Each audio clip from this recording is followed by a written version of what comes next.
Okay, everyone. Thank you for coming to this month's Indie Fireside. We're talking about a very well. I'll let Vance get to it when we get there. But thank you for coming. Appreciate it. Again, this is led by Vance on the left and his brother Hello. Zach on the right. Hey. And they're awesome for doing it. And I hope you enjoy the discussion. Feel free to discuss in chat if you have played. Otherwise, just enjoy it. Warning. This is not a spoiler-free zone, so if you are hoping to play it without spoilers, you should probably not watch the stream, play it yourself, and then come back and watch the VOD version of it on YouTube and enjoy it that way. So, without further ado, I'll leave it to you, Vance. All right. Well, welcome to Indie Fireside. We are discussing Icarus Starship Command Simulator. This is one of those games where I don't think there is really such a thing as a spoiler, except maybe the very, very end. I mean, for the most part, I think it's kind of unspoilable. It's that sort of game. I think so. Right. But yeah. So yeah, that's what we're discussing. What we generally do is talk about the good things first and then talk about the bad things last, so that we can have a nice coating of sugar before we dig into it. And I always make Zach go first because I'm a bastard. So Zach, Wow. what is it that you liked about Starship Simulator, Icarus Starship Command Simulator? Okay, well, for people who aren't familiar with the game, the genre here is it's kind of like a procedurally generated game. I kind of don't want to say roguelike because it doesn't have like permadeath in there, but it's got these procedurally generated universes that you go through, as far as I know that it is, and the thing which I liked the most was how much it surprised me right out of the gate. When I first started this up, I was like, I kind of knew what I was getting into because I read a bit about it, and it was said basically FTL, but in first person 3D.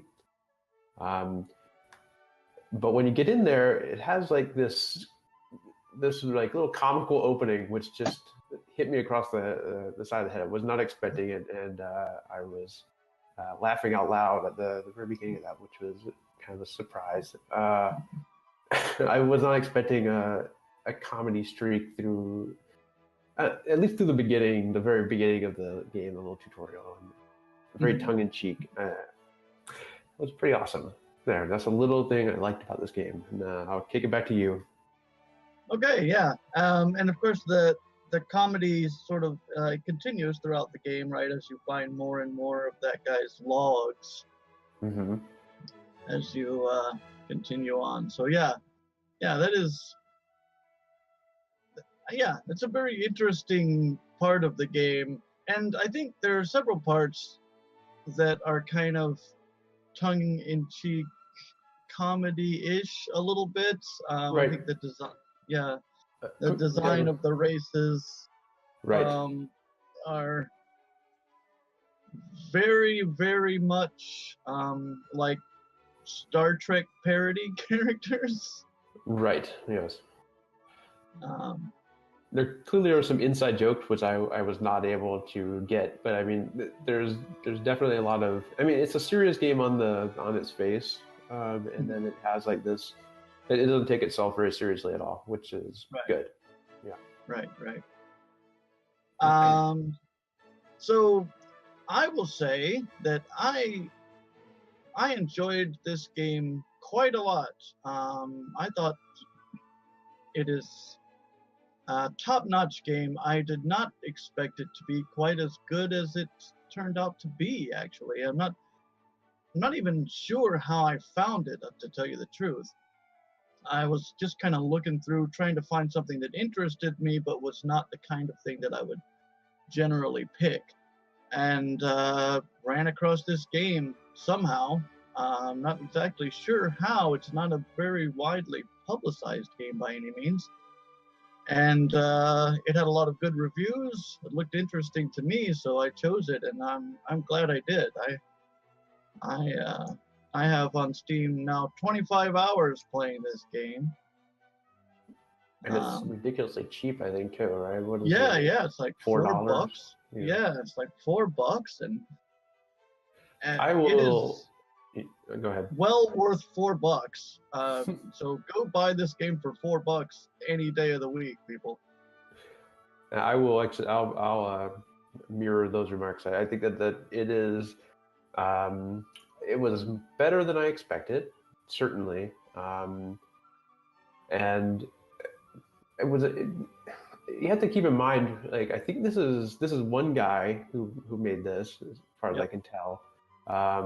This is like the epitome of indie games in a way. I think this is his first sort of game he's put out. He still has like a, was it Midwest Games, I think, is the developer. Right. And I shot him an email, but I didn't get Midwest Video Games. Midwest Video Games. Yes. Didn't get a reply from that, so I don't know if he's actively working on this stuff anymore, or maybe just went to like an email address which is no longer monitored. But yeah, no. So for what seems to be a single developer, I mean, this has it has like some voice acting. This Barnaby character in it, which is goofy but good.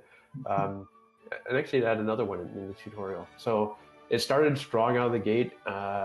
It's clear that the graphics, like the models are not like top notch, but I mean they do well for what they do.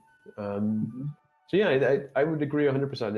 It's way better than I expected. Of course, it's not like some AAA thing. We're not playing like X3 or something. Oh, sure. Like, or No Man's Sky or something like that. But no, it's amazing for what it costs. It's amazing for who made it. It's amazing for the sort of the league that it's in. Yeah, and it's just surprisingly fun game. Of course, there's some complaints, and we'll get to those later on. But just very fun game to play.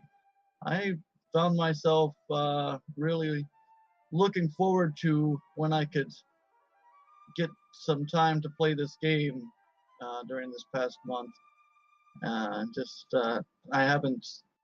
I didn't much recently, but during the early part of the month, I played this game quite a bit,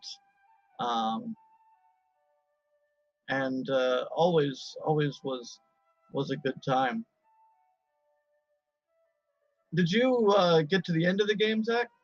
I did not. I think I only got about 5.5 hours into this game, which is a testament to sort of like how much well, it's a little bit grindy. I won't hold that against it right now, but at least my experience was.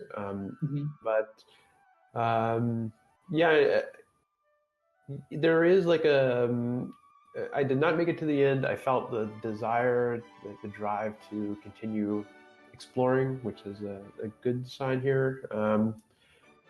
And this afternoon, evening, I just tried as hard as I could to make it at least to the star. I'm about like 2 squares away, but I had to stop to come here and do this. Just about there.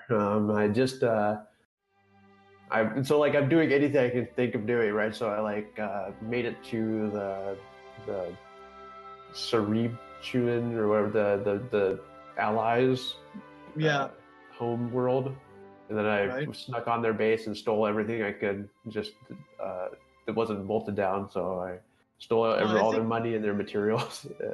I think if you hail them, they tell you that you can have it, so you're not really stealing it. Oh well. When I first showed up, they gave me some stuff, and then after that, I was like, "Oh well, let's just try beaming on their ship and see what it." And then beam on their star. I kind of figured that it was there, for the taking, that they didn't mind if I took it. I mean, well, they certainly didn't get mad about it, but I was wondering. Right. And so, and then I went and did the old spaceship swapperoo, where you have your entire crew board the other ship. And take it over. You know, find one that looks decent, and then take his shields down, and then Yeah. take over his ship. Although I've never actually. Well, we'll save that for later. But yeah, that was pretty cool. That it was clearly from the get-go. It was obvious that that was something you can do in this game, and that you probably will do in this game. I guess you could build up your own ship with materials, or you could just take over something of someone else who has a pretty powerful ship by, beaming on and killing everyone. Yeah. This game for a single developer, it's surprisingly deep. I mean, it's not like crazy deep, but it's surprisingly deep. The number of different strategies that work, and what you can do, and and the ability to just beam your whole crew over to the other ship and kill everyone off and steal their ship is a pretty cool feature. I mean, he's going for like the, recreating certain Star Trek events, right? Like setting your self-destruct timer and then beaming aboard the other ship or something, and then somehow swapping out, or I don't know, that sort of thing. I've never been able to get that to work, but there's got to be a reason for a self-destruct sequence on your spaceship. There has to be, and I'm not sure what it is. I never used it. Well, I mean, one thing you can do, of course, you can beam onto someone else's ship, go into the bridge, set the self-destruct. Oh no, you can't do that because you can't access that until you've taken over the ship. Oh yeah. I don't. Maybe I don't know what the purpose of that is, but it's definitely some nice feature. And of course, if you don't want to take over their ship, you could just go over there and just sabotage their equipment and then beam back over to your ship. Yes, right? Naturally, yes. And the little sabotage mini game.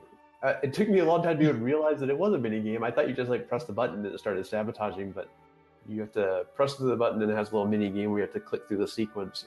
And so if someone's trying to kill you, then that's a nice little level of. One other thing I noticed, and I'm not 100% sure about this because I was kind of rushed in the last hour or so, but when I beamed aboard the Sarah Chulin's ship, I read the captain's went to the captain's room and read through their encyclopedia, and I think each person has different blurbs written about different things in their computer database. And so that's kind of a cool little touch, right? Everyone has a different goal, right, on their screen is what's our mission statement of our race. And so each race sort of has a different one of those. And then if you go on to the really smart scientists races ship, read through theirs, they have everything in the game is in their encyclopedia. Right. That is true. I noticed that as well. Yep. It's written from their perspective, so that's a really nice touch. Yeah, and I really liked about this game is that there were these little side episodes that would happen occasionally too. You would come across this ship that has a distress beacon, and you have to beam aboard the ship and there's discover what happened, which is often one of them was all of the crew contracted some disease from a planet and went mad, and so they're all trying to attack you, and so you have to fight them off and figure out what happened to the ship, and you get to the captain's log, and then he has a whole log of Jones beamed back up and is acting strangely, and we have him in sick bay, and all that kind of thing. There was another one with worms, where worms had taken over the ship, and you have to beam aboard and save the crew. Although I did not, I died because those worms were fucking hard. So I had the worms get on my ship. I did not. So I actually didn't encounter any of those little mini events, so that's a bummer. But yeah, and you can encounter the crystal entity that exists in space. Yeah, but What did you do with the crystal entity? I just looked at it, beamed aboard it, nothing happened. Yeah, you get an achievement if you beam aboard it. Oh, okay, all right, okay. No, there's nothing much, but I mean, I'm just talking about there's these little things that Yes, are not right. really directly related to your goal, but they're just kind of, you know, Star Trekky type things. This guy was clearly a Star Trek fan, obviously. Right. I mean, this game is modeled after Star Trek right down to the bones.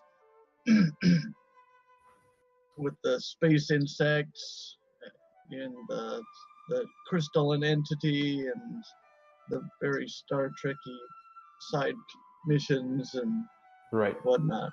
Yeah, and the races as well. I mean, you can tell what each race in this game. You can tell what Star Trek race they are, right? The Vulcans are the Sarapturans. Sure, right. Yeah. Then you've got the Klingons are that really hard to kill race that I can't remember their name. Yeah, they're the red people with like the demon like people, right? You think they're the Klingons? I thought the Klingons were the really hefty, big race. The warrior race. Oh. Yeah, the warrior race. Yeah, that should be the Klingon race, right? Yeah. Okay. So yeah, I don't know if I do see the one-to-one mapping necessarily. I definitely see echoes of it in all the races. And you've got the traitor race. Yeah. Obviously the Ferengi, right? Is that the green race or the ones that are friendly toward you, and you can get some of them. Well, yeah, I guess you can get any kind of race actually as members of your crew, but you come across these traders who never have anything to trade. But I guess that's a criticism. There's this race of traders who never have anything to trade. Right. These are the people whose homeworld died because of some like natural disaster or something. Right. Yeah. Right. But yeah, like I mean, those are clearly the Ferengi, right? So, I'm not sure what the demon race is, though. Just demons, I guess. But then there's like Cybermen, which I don't. The Borg race, right? The one. Oh, that's the Borg race. Yeah, There's the ones that's very obviously the Borg. Yeah. Yep. Yeah, getting some of those robots. What are the artificians? Yeah, there are artificians in the game. There's also another race of. There are two robots. One are really easy to kill, and one are really hard to kill. Yeah, one of them looks like I think what is it, Moltar from Space Ghost, where like they have like the weird dome helmet and the right. Yeah. Those are really easy ones, and then there's the other ones who look vaguely like Cybermen-ish, I would say. Yeah, and those ones, if you can get them on your crew, man, they're well, they have like submachine guns or something. They're pretty badass. Yeah. You just take a couple of those, beam aboard any ship, and take out everyone there. You don't even need to use your ship's weapons. Yeah, I went through a lot of work to get one of those big warrior guys. I guess you're saying they're Klingons. Those guys are terrible. They're not good warriors. I don't know. At least when they're on my side, they're not good. I don't know. Yeah, well, they take a lot of hits, but they don't do a lot of damage. I mean, by far, you are the best warrior that can possibly be under your crew. Right. Yeah.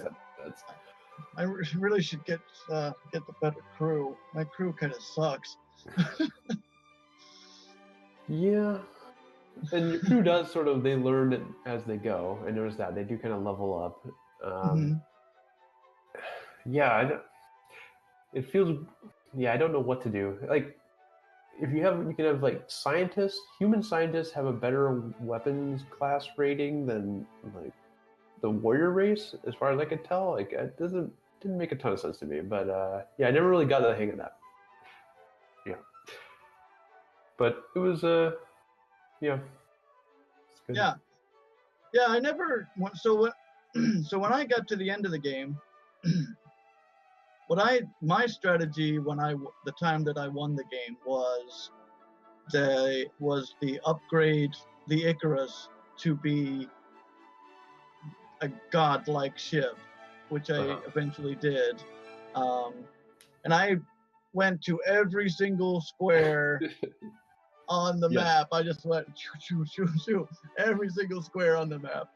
Oh yeah, one thing I was going to mention before, kind of part of this, is that each of those zones, there's different things to encounter. So yeah, you said, I was going to say in response, you said it's a bit grindy. Yeah, but you do start meeting different things as you go on, right? So when you get to the second zone, you're not fighting the same class of things you were in the first zone. You're encountering different types of random encounters in the next zone and so on. So that's really nice. So anyway, yeah. So I went through the whole first zone. That got a little old because that first zone is like half the map, and they're like fighting these really easy things, but you got to do it so you can gather enough materials to beef up your ship. So yeah, by the time I got to the star, I had shields to the max, hull to the max, weapons to the max. Like my ship could destroy anyone just by looking at it by the time I got to the star. The strategy that I wanted to try, that I did try a couple times but failed at, but I think that it is entirely possible. Now that I know how to play better than I did before, I think I could pull it off, is the constantly upgrading your ship by stealing other ships strategy and getting to the star. I got 2 spaces away from the star by doing that one time, but I was stupid. It was early on, and I didn't upgrade my stolen ship when I was going into the harder zones, and so then I met a battleship in the last zone with my second zone quality ship, and of course was destroyed. Am I to take from this that you did not make heavy use of the save and load system?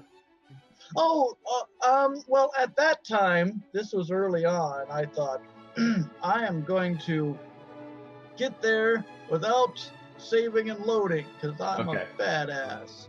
But then, later on, I realized, one, is that this game has some glitches that kind of necessitate that I save so that I don't just get killed by a glitch, and 2, that it's going to take forever to get there in one shot without dying.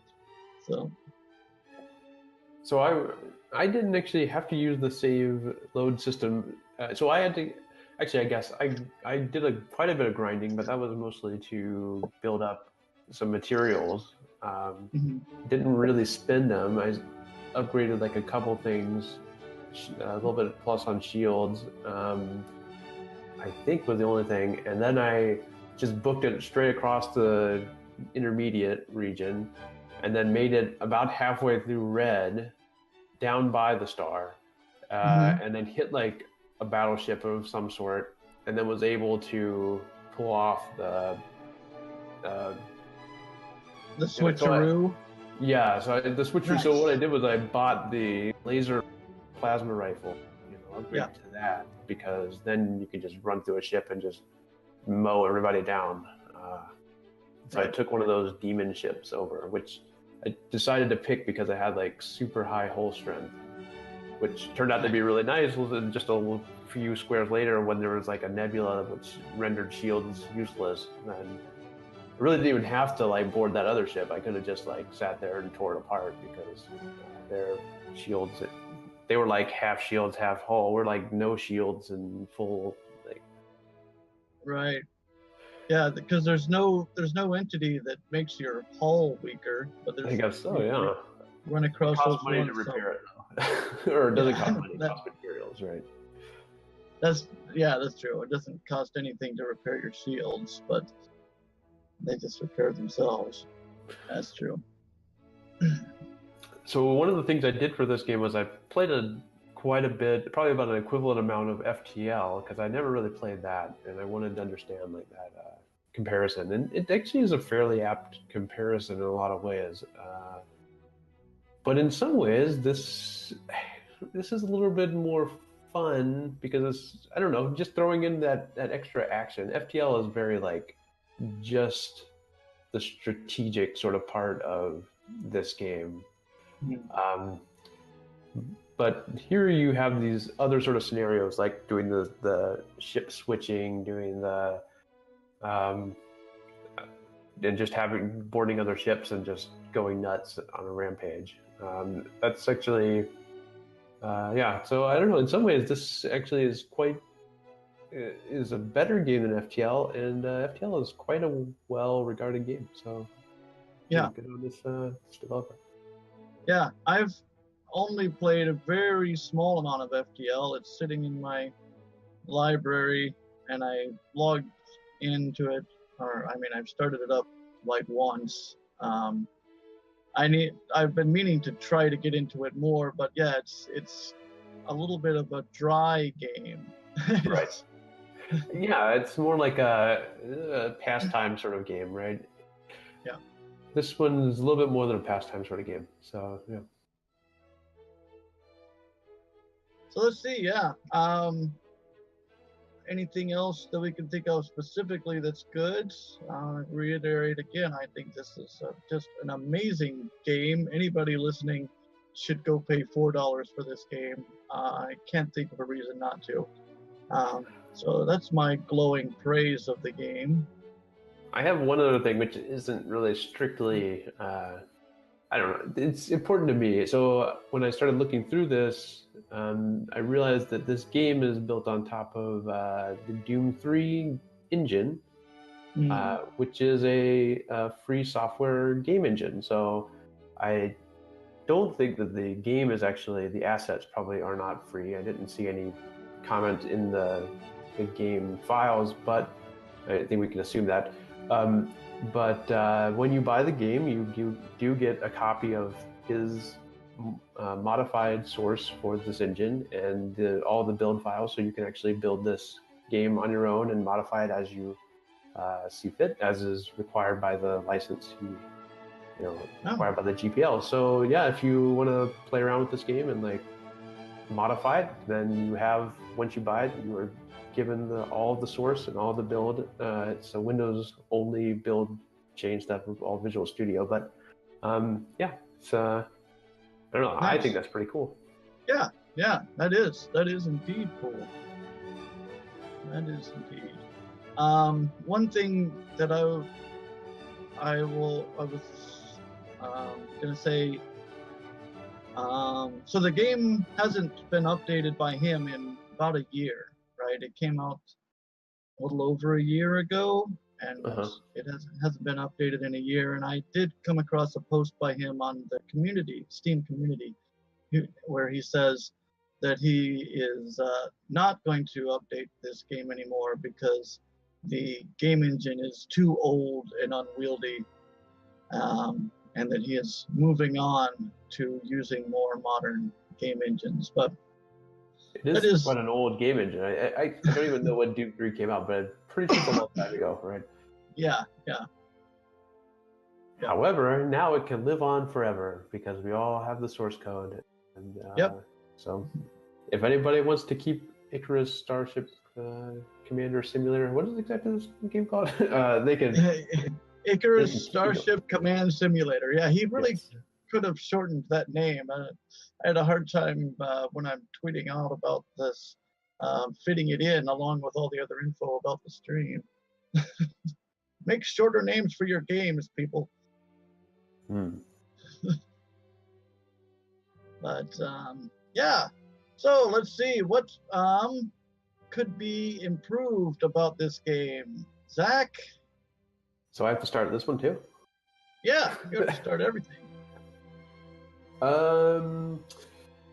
So I couldn't help but notice in this game that things get more than just a little bit repetitive. And maybe, clearly, I didn't hit all of the special little nice Easter eggy, or not Easter egg, but sort of special scripted things that can happen. But every battle seems to go very similarly, where, like, if they board your ship, you run back there and kill them all, and then you come back to your ship.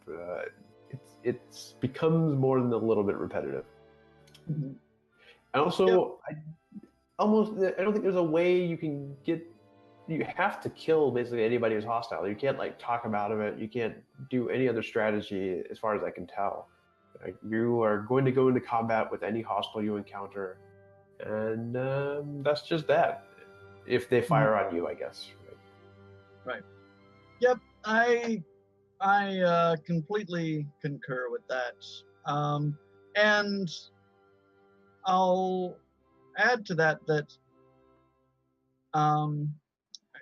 he said he's not going to update this game, but I could see, with just a few changes to a few things, that this awesome game could be made into just a phenomenal game.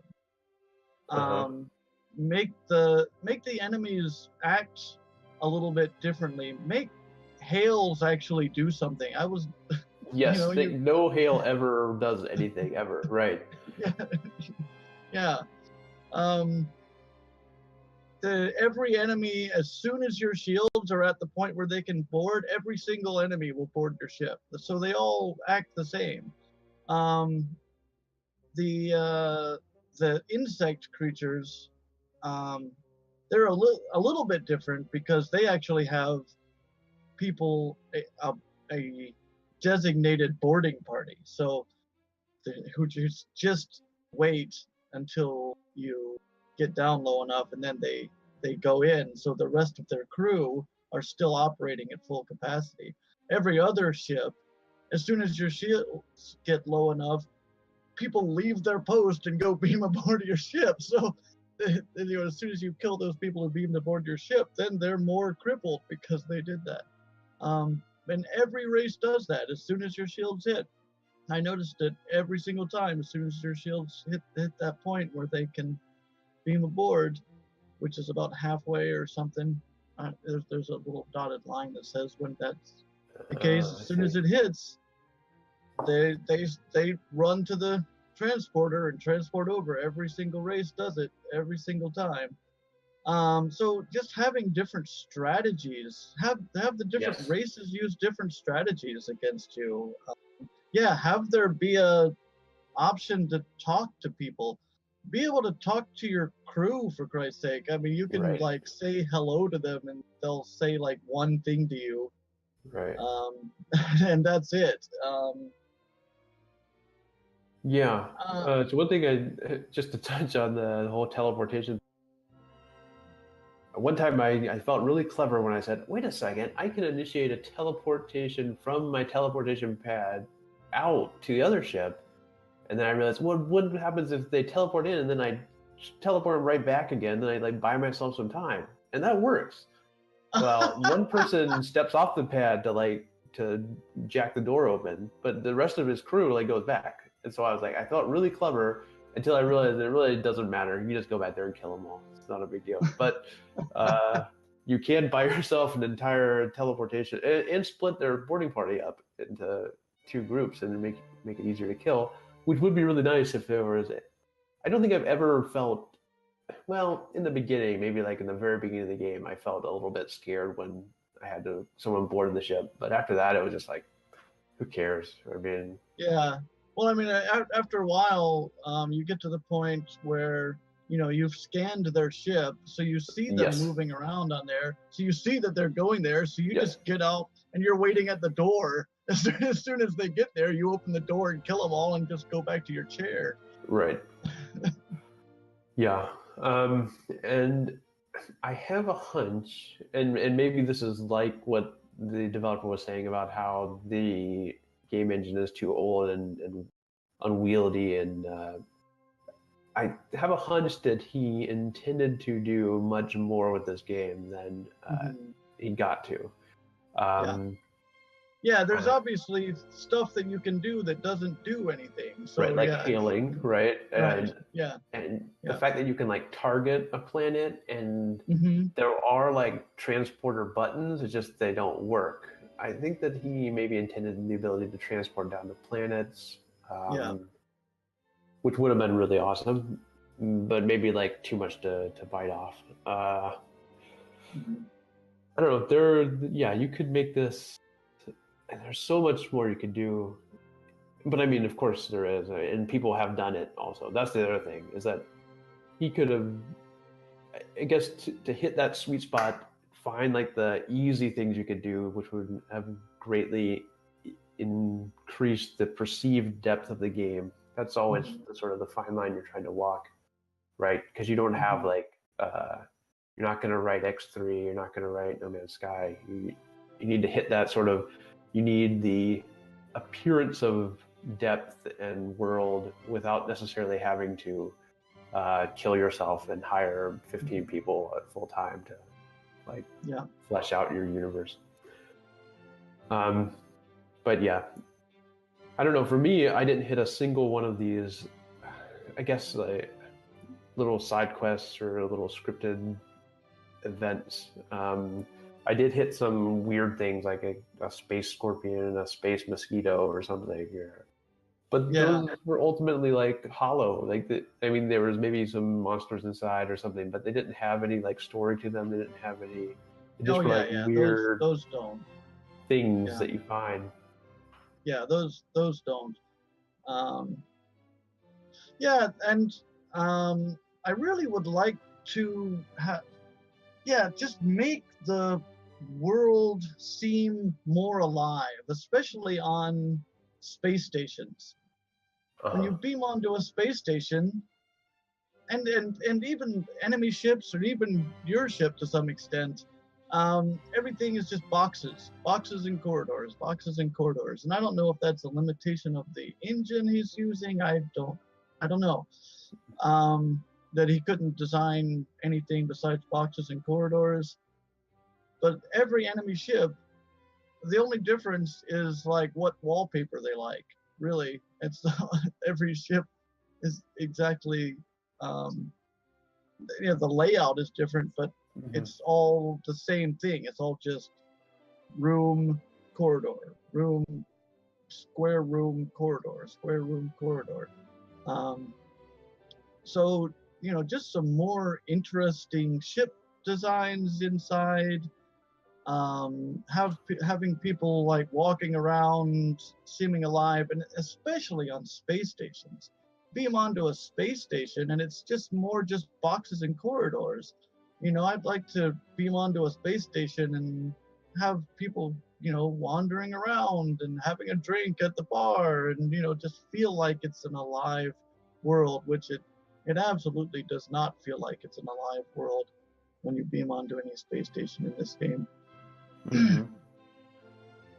So just even little things like that, which have not anything to do with the gameplay per se, but just that sort of just perception of this world being a living, breathing place with, and you have these different races with different cultures, as evidenced by their mottos on their screens, but they all have just box corridor ships, and they all pretty much act the same, and whatnot. So just that kind of just, I don't know, world building, I guess is what you'd call it. Just have that kind of thing would have been nice. So I mean, So I can't tell you how happy I was when I got down towards the star and I found like actually different things, right? When you like get there and there's like a space station there and you're like, holy crap, there's actually more to this game. I think it's really good that I was able to get there in the last like 30 minutes, or else I would have been much more I don't know. This game at times feels like you said, not alive, but it feels even worse than that. It feels just like barren. Like there's just sprinkles on top of something which is clearly like a seed of a really fun thing, but it's really just like the seasoning you put on there is not enough, right? You need like something, which I don't know. Yeah, you know, like chicken breast is delicious, but nobody eats just unseasoned chicken breast. I mean, maybe some people do, but I mean, you marinate it and you season it and salt it and whatnot, and that's what brings out the flavor and makes it delicious. You know, I mean, yeah, the chicken breast is what's actually feeding you, but you know, you need the spices on it to you know, that's like almost the entire kind of texture, flavor texture of the meal. So yeah, he's got the meat here, and the meat is really good. He's got some good meat, and he's missing the spices in a lot of places. Yeah.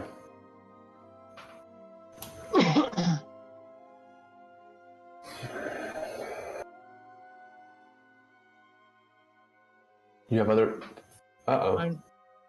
Yeah, something froze up on our fireside. Okay, looks like we're back. Oh yeah, I was gonna say, yeah, somebody else, I was reading through his Steam community for this game for a bit. Yeah, and someone replied to the comment that I said before, where he said, I'm kind of abandoning this game. The engine's too old. I'm moving on to making games with newer engines. And someone commented and said, the first project you make with the newer engines should be remaking this game, because there are people who really like this game, and I think that would be a good idea too. If he did that, if he went in and you know, with a more modern engine like Unity or Unreal or whatever, where he can do more things more easily, and you know, made a better version of this, because if with just a little more spice, I think this game, I mean, could be one of the best games out there in the genre, right? Right. I mean, I think there's a lot out there, but yeah, yeah. I guess I can't speak to that, because I think there's like I haven't been keeping up with this stuff, and there's a lot of really in-depth, rich worlds out there. Like, yeah. So, but I mean, this has this procedurally generated kind of angle to it. If you want to hit that, that's kind of tough to do, and do it well, I guess. If you really want to have that depth, you really just want to hit that like appearance of depth, I guess is my opinion. But yeah, I definitely think if I were in his shoes, I would probably aim towards remaking this game, because you know it works. But I mean, there's something to be said for trying something new. Sure. Yeah. Maybe he's spent a long time on this game and he's sick of it and wants to move on. I can understand that too. It sounds like that's probably speaking directly from your heart in your current endeavor.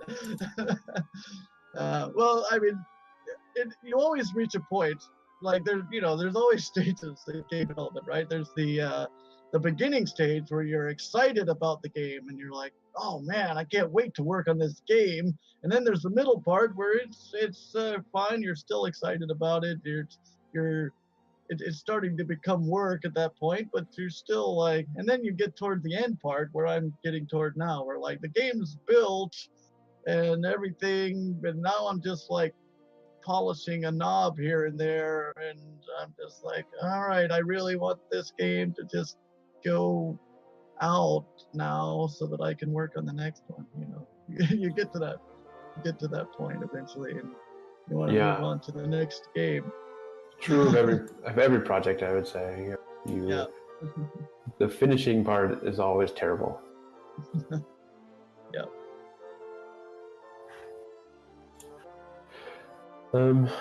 Yeah, I don't know. So I think Other that, thoughts?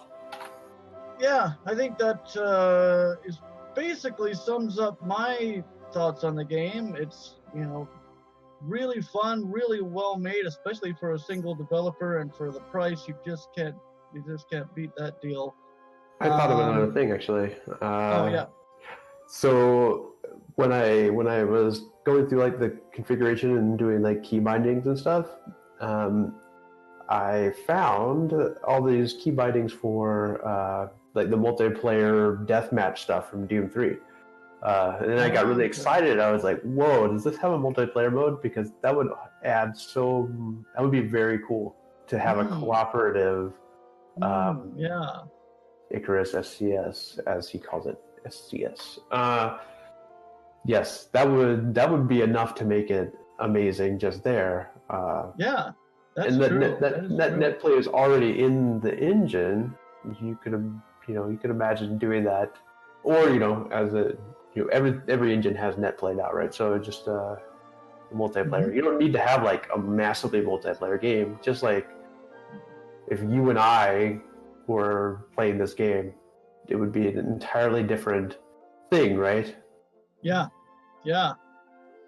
that would. In fact, I would love a game like that. Are there any games like that out there? There's like there's the Bridge Simulator game. Yeah, there's that thing, right? That's a little bit different, right? But that's completely different. Yeah, I don't think there's anything else really out there. He should do that. He should. I'm telling you what to do, Dev. Well, I mean, yeah. So if you can imagine all the strategies, you could do that old switcheroo thing way more interesting, right? You could have someone go on the ship, and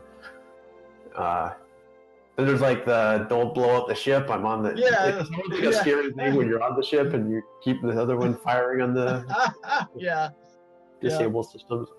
But you have another person there.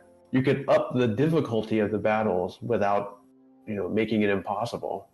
Right. When you have two people who are sort of both working. Each person, has their own role to play on the ship. You could have like maybe if you had like a 4-person game, you could have your whole one person is your engineer and one person is your medical guy who has to go around fixing up the people who are down, and all kinds of fun things.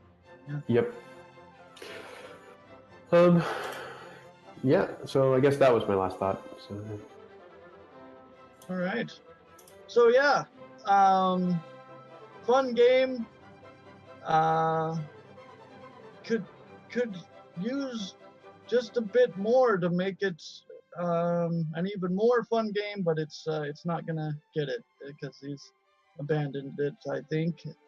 But still worth picking up for the low price that it is. I recommend it.